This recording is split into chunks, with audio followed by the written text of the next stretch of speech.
Is FSD getting close to being fully autonomous and taking to the roads with robo-taxis, Model 3s, Model Ys, all being able to drive themselves, completing Elon Musk's vision of having this autonomous fleet with millions of vehicles?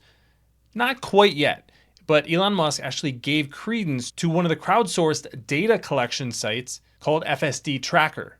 And the stock actually reacted positively to this. So I think this is worth looking into what this data actually says, what it means for Tesla's business, because ultimately a lot of investors think that FSD is going to be licensed to other automakers.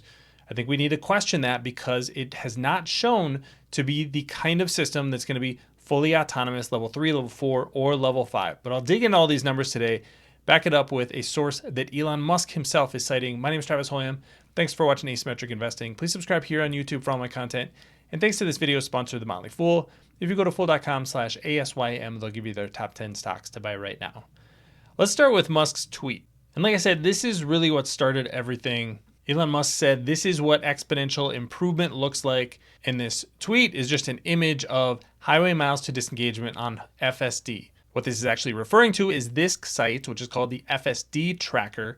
What they do is they allow individuals to put the data from their full self-driving into this system, and then they just track it all over a long period of time. So this is the high-level overview, the number of miles that have been put in, city miles versus highway miles, the number of entries, and then you can sort all these things like by whether or not a driver has a lot of submissions or just one submission. So let's go through a few of these. The first is the highway disengagements, and this is the number of highway miles between disengagements. This is from more than 500 highway miles reported from 10 plus testers. So basically, we want to have a big sample size. We want it to be from not a small number of people and a lot of miles in the testing sample. So this is saying that among the miles that have been tested, there are about 737 miles between disengagements. That is up from Tesla FSD 12.5, which was about 85 miles between disengagements. So that's a rapid improvement. What type of disengagements are these? They go through that here. 33 of them were really in relation to another vehicle. 19 were jerky steering or turning. 21 were lane changing or direction. 28 late braking. 34 navigation or maps, so going the wrong direction. The other one is obstacle avoidance. So that's actually the biggest issue that FSD has, is obstacle avoidance. Now, remember, this is all highway miles. Highways should be the easiest thing for full self-driving to handle because you're in most cases just driving on the highway, just trying to stay in the right lane and not take a wrong turn. That is why this number is so important. City miles between disengagements, 41. So is highway miles between disengagements getting better? Sure, that may absolutely be the case, 736. That should be, like I said, the low-hanging fruit for FSD. But in the city, only 41 miles between disengagements. Percentage of drives with no disengagements, 87.2%.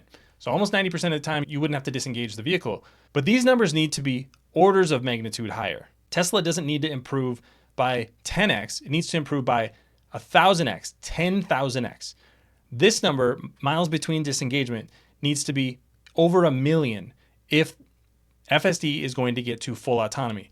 And look at these trends here. And that's city miles between critical disengagements, and the teal line is critical miles between disengagements. And this chart is going to show the miles between critical disengagements.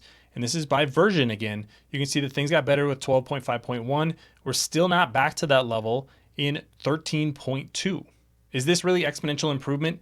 Maybe on one scenario, highway driving between disengagements, but city miles not actually getting all that much better and still orders of magnitude away from actually being safe enough to be fully autonomous, as has been promised by the end of this year, moving into actually producing robo-taxis next year. Percentage of drives between critical disengagements, this is critical. Now, no disengagements at all. We're only at 86% of drives with no disengagements, 97%, so 3% of the time there's a critical disengagement. Here's the problem with that.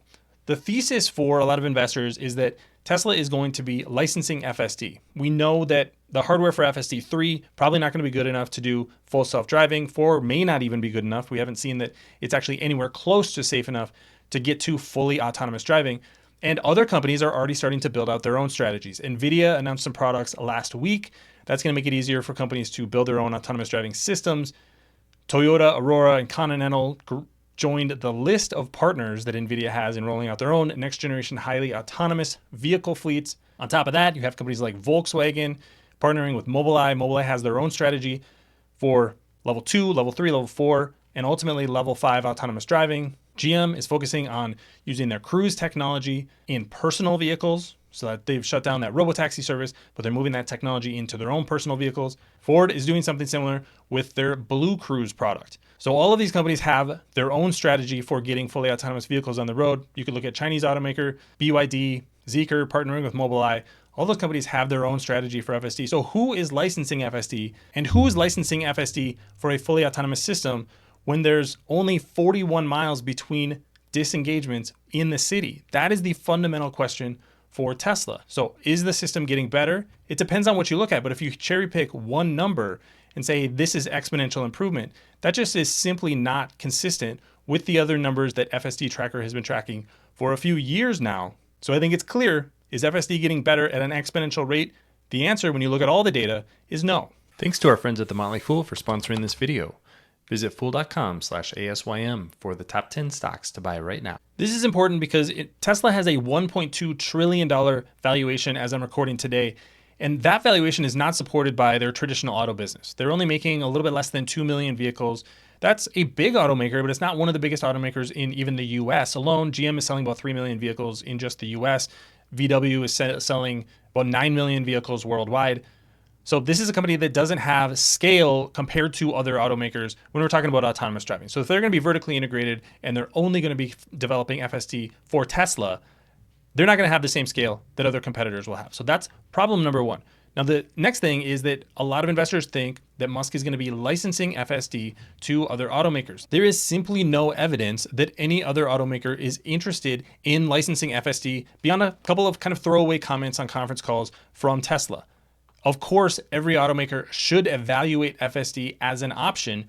It's their responsibility to do that, especially if you're going to be leaning on a third party to provide some of your technology. But none of them has signed a contract to do that. That means that at the very least, we're multiple years away from this system actually being incorporated. On top of that, FSD itself is not on a path to provide level 3, level 4, or level 5 full autonomy, which is what other companies are building towards. We already have level 3 autonomy in vehicles that you can purchase today.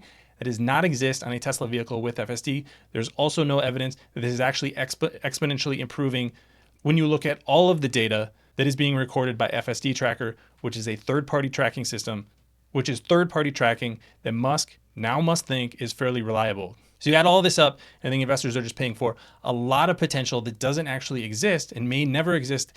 And that's really problematic now that Tesla's sales are dropping, even though the EV market is growing.